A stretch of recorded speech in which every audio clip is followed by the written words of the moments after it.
नमस्कार, news city पर स्वागत है आपका। मैं हूं आपके साथ सुहानी मलिक। लोकसभा चुनाव 2024 को लेकर देश भर के सभी दलों ने अभी से अपनी तैयारी शुरू कर दी है। हर पार्टी अपनी अपनी रणनीति बनाने में जुट गई है। दरअसल इस बार प्रधानमंत्री मोदी के विजय अभियान को रोकने के लिए विपक्षी पार्टियां एक होकर चुनाव लड़ने का मन बना रही है। यही कारण है कि 18 जुलाई को बेंगलुरु में विपक्षी दलों ने महाबैठक कर सरकार के खिलाफ एक नया मोर्चा बनाया, जिसका नाम इंडिया रखा गया। फिलहाल इन सभी पार्टियों के लिए लोकसभा चुनाव में उत्तर प्रदेश एक मील का पत्थर साबित होने वाला है। ऐसा इसलिए भी कहा जा रहा है क्योंकि उत्तर प्रदेश में लोकसभा की सबसे ज़्यादा यानी कि 80 सीटें आती है। दरअसल देश भर की कुछ 543 लोकसभा सीटों में यूपी की 80 सीटों के साथ पहले स्थान पर आता है। फिलहाल 2014 और 19 में हुए लोकसभा चुनाव में यूपी ने बीजेपी की जीत में अहम योगदान निभाया। ऐसे में विपक्षी पार्टियों के लिए बीजेपी को हराने के लिए उत्तर प्रदेश के उनके किले को गिराना जरूरी हो गया। अगर हम 2014 और 2019 की बात करें तो साल 2014 और 19 में हुए लोकसभा चुनाव में यूपी में किस पार्टी ने कितनी सीटें जीतने के साथ कितना वोट प्रतिशत हासिल किया था वो बता देते हैं। बता दें कि 2014 और 19 में हुए लोकसभा चुनाव में उत्तर प्रदेश की जनता ने सभी को हैरान कर दिया। दोनों ही बार यूपी के 80 सीटों पर हुए लोकसभा चुनाव में एनडीए ने जीत दर्ज की। अगर हम 14 की बात करें तो साल 2014 इस दौरान उत्तर प्रदेश की 80 सीटों में से 71 सीटें केवल बीजेपी ने अपने नाम की थी।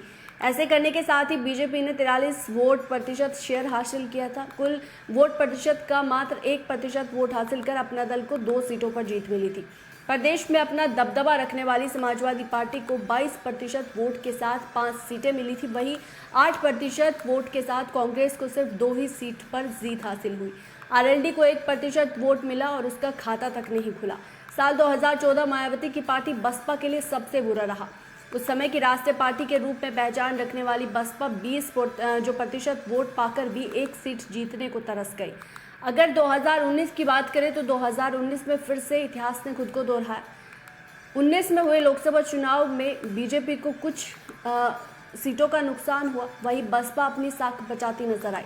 2019 के दौरान एनडीए में बीजेपी और अपना दल से साथ मिलकर चुनाव लड़ा और एनडीए का जो वोट प्रतिशत है वह 51% रहा, जिसमें 50% बीजेपी ने और 62 सीटों अपने नाम की। अपना दल एस ने फिर 1 सीट वोट शेयर के साथ 2 सीट जीत की। और दूसरी ओर इस बार भी महागठबंधन यानी कि समाजवादी पार्टी, बसपा और रालोद ने यहाँ महागठबंधन किया 2019 में और 40% से भी कम जो वोट शेयर था वो इनको मिला, जिसमें बसपा को 19%, सपा को 18% और रालोद को महज 2% वोट मिला। इसके साथ ही सीटों की बात करें तो अपनी साख बचाते हुए बसपा ने इस बार 10 सीटों को अपने नाम किया।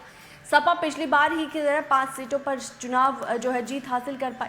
वहीं आरएलडी के लिए हाथ एक बार फिर से खाली रहे। आरएलडी अपनी 3 सीटों को बुरी तरीके से हार गई।